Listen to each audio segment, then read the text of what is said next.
knee scooter is a walking aid used as an alternative to crutches. It allows the user to move around without putting weight on their injured foot or ankle. Two members of our group are on the varsity cross-country and track and field teams here at WashU. They have had multiple teammates use knee scooters due to injuries and have witnessed how difficult it is to use them around campus. This was our motivation behind building a better knee scooter. As shown in this picture, the current knee scooters lack the ability to compact easily.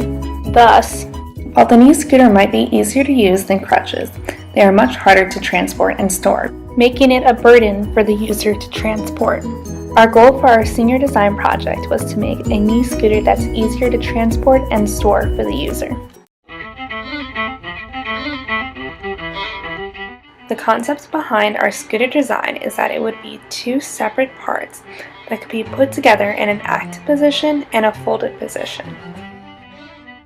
The active position would be when the main part of the scooter is parallel to the ground and would allow the user to ride the scooter as per normal, while the folded position would have the main part of the scooter be perpendicular to the ground, making it easier for the user to transport and store. The two parts of the scooter will be connected at a joint. The joint would have a locking mechanism that allows a quick release between the two parts and an easy reconnection when putting the scooter back in the active position. We wanted to make the locking mechanism easy for the user to operate so they would not spend large amounts of time balancing on one foot while making it strong enough so that the joint does not buckle or rotate freely. In addition, when the scooter is in the folded position, we would have C-clamps that would make sure the scooter is held in place and does not separate during transportation. Some of our early designs involved the scooter not coming apart and instead folding or sliding to create the folded position. We decided to go against these designs because they would either not compact that much further or we feared the joint would not be strong enough to support a person. We decided to go with the two-part design for a number of reasons. The main one being that in the fold-up right position, the scooter could be used as an assistive walking mechanism and can be easily rolled around. In addition, the scooter is able to compress more, making it better for transportation, i.e. being able to be put in the passenger seat of a car instead of the trunk, and better for storage, i.e. being able to slide and fit under a desk. Initially, we wanted to 3D print our drawn-out design and make an actual scooter. But due to the size restraint of the 3D printer, we would have to print a quarter of the actual size of the scooter and use an outside vendor to even get that size, which would then cause us to exceed our budget, so we had to scrap that idea.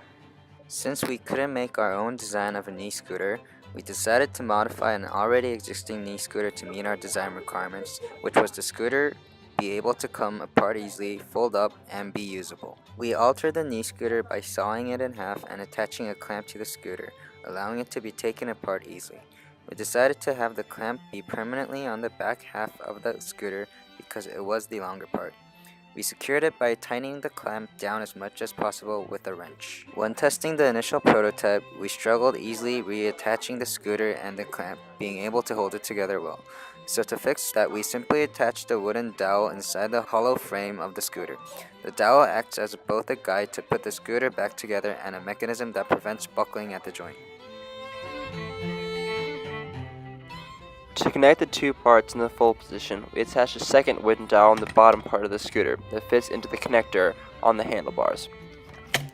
Duct tape was added to the frame to prevent the scooter parts from freely rotating while in use.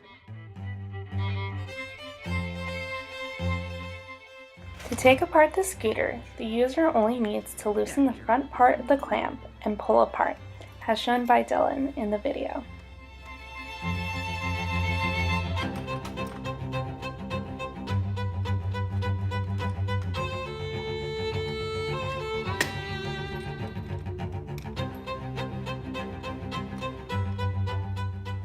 In addition, the joint is strong enough to allow someone to ride on it without buckling or weirdly rotating when making turns.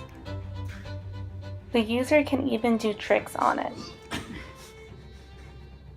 Since the clamp was not our original method of a locking mechanism at the joint, we decided to 3D print an actual version of what our locking mechanism would be like if we had built our own scooter. Because the purchasing of the scooter was the most expensive part, We are over $100 under budget.